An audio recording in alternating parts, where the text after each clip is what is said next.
रामायण हिंदू धर्म ग्रंथों में वाल्मीकि कृत रामायण का विशेष स्थान है।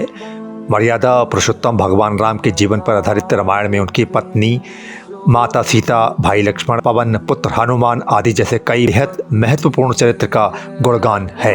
इसके साथ ही आसुरी शक्तियों के सम्राट लंकापति रावण, जिसका वध करने के लिए ही स्वयं भगवान विष्णु ने धरती पर पहली बार मानव रूप में अवतार लिया था, के साथ साथ अन्य भी बहुत सी दुष्ट ताकतों का उल्लेख मिलता है।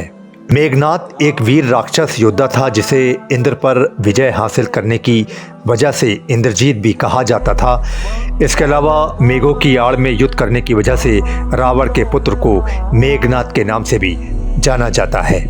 अपने पिता के आदेशों का पालन करते हुए वो भगवान राम, लक्ष्मण और उनकी सेना को समाप्त करने के लिए उनसे युद्ध करने लगा, लेकिन लक्ष्मण के घातक वार की वजह से मेघनाद का सिर उसके धड़ से अलग हो गया।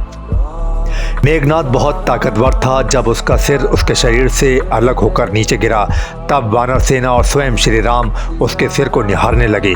श्री राम ने यह आदेश दिया कि मेघनाद के सिर को संभाल कर रखा जाए और उसकी एक भुजा को उसकी पत्नी सुलोचना के पास भेज दिया जाए, ताकि उसके परिवार को मेघनाद की मौत की सूचना मिल जाए।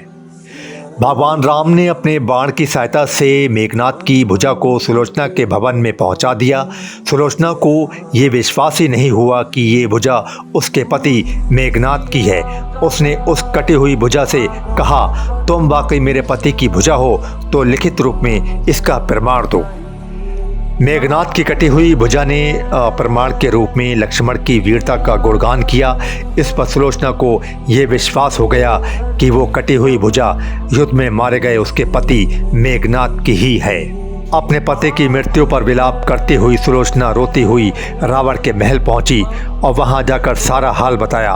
उसने रावण से अपने पति के साथ सती होने की आज्ञा मांगी। उसने रावण से कहा कि वो उसके पति का सिर ला कर दे, ताकि वो उस सिर के साथ सती हो सके।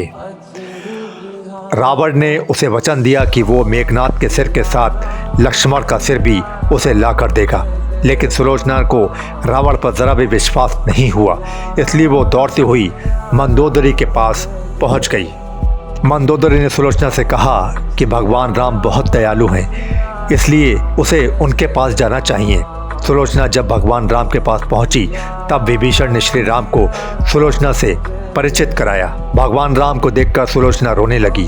उसने ईश्वर से कहा कि वो उसके पति का सिर उसे लौटा दें, ताकि वो उस सिर के साथ सती हो सके।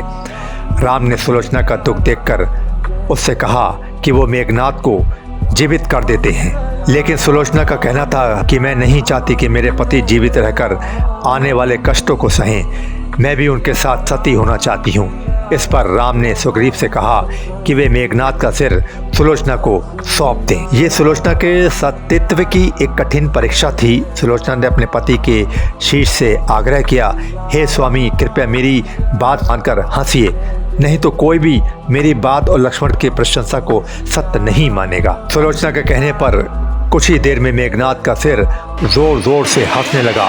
पूरा ब्रह्मांड उसकी हंसी से हिल गया।